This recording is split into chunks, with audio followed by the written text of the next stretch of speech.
Welcome to Auditorium University to the snippet on bank capital. Here we have a bank balance sheet with assets on the left-hand side, liabilities and equity on the right-hand side, and obviously bank capital is the most junior part on the right-hand side of the balance sheet.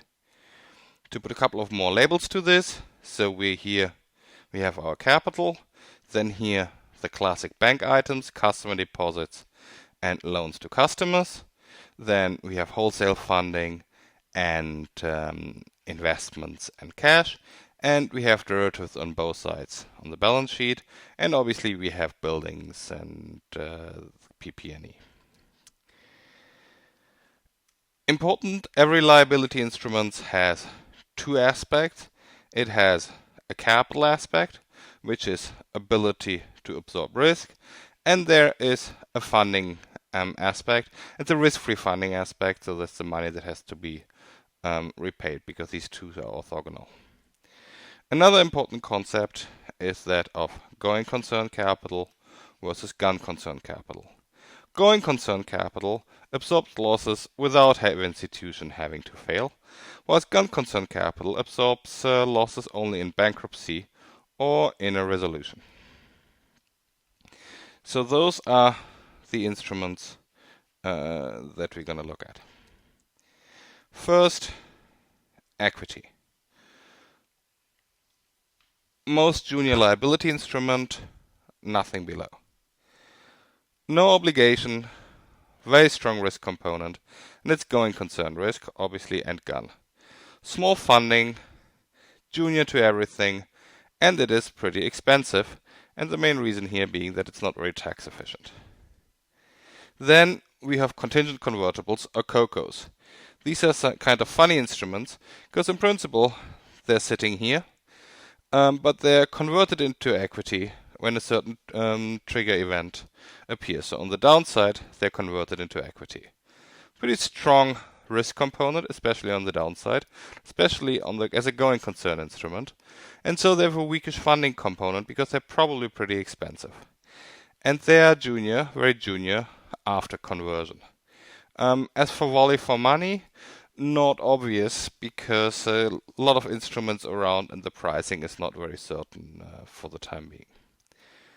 On the more classic instruments, we have Tier 1 capital, Tier 1 hybrid capital, which is just above equity, with coupon and repayment both discretionary, but with some limits, so you can't pay equity if you don't repay it, so generally you try to pay it. It has a pretty strong risk component. It's a going concern risk component, and a smallish funding component because it's pretty expensive funding. Very junior, senior only except to equity, and it's pretty decent value for money because of tax reasons. Above this, we have Tier 2 capital. So this is sitting just above Tier 2, but the coupon payments and principal payments are mandatory. Non-payment is default, and this is why it's a medium risk component, because only a gone concern instrument. Medium funding component because it's actually reasonably cheap funding, at least in the good times, but it's still reasonably junior. It's only equity in Tier 1 that is below it. So it's cheapish capital. Debt, classically not considered as capital at all, because it is a very strong obligation, and it's really gone concern only. And so the most important here is that it's a very significant funding component.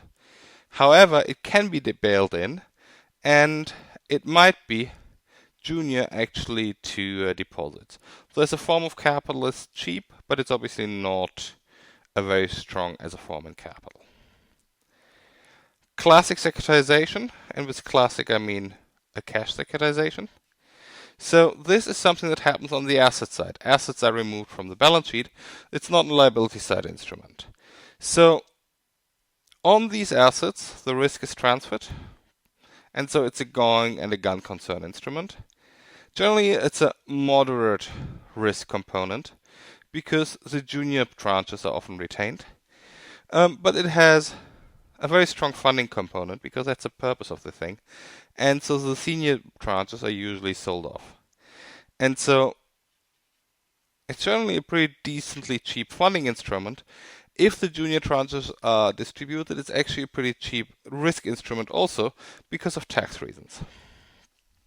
Synthetic securitization, similar, except that the asset risk is not transferred by selling off the assets, but just by buying a derivative.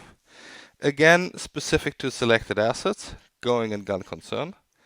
This has a strong risk component because that's the whole purpose of the thing, even though the risk component is often in regulatory capital rather than real risk transfer.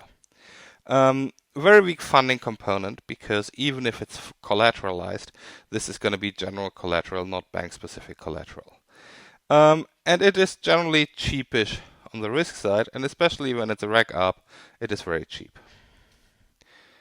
Covered bonds are not capital instruments. They're actually anti-capital instruments, so they have a negative risk component.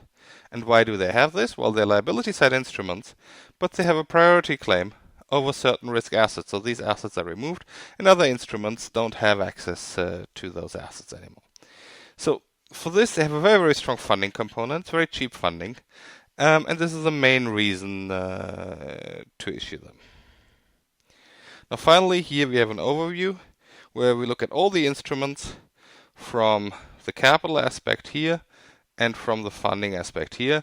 And obviously we see there's nothing in this quadrant, but all other quadrants are pretty full. Thank you very much for following.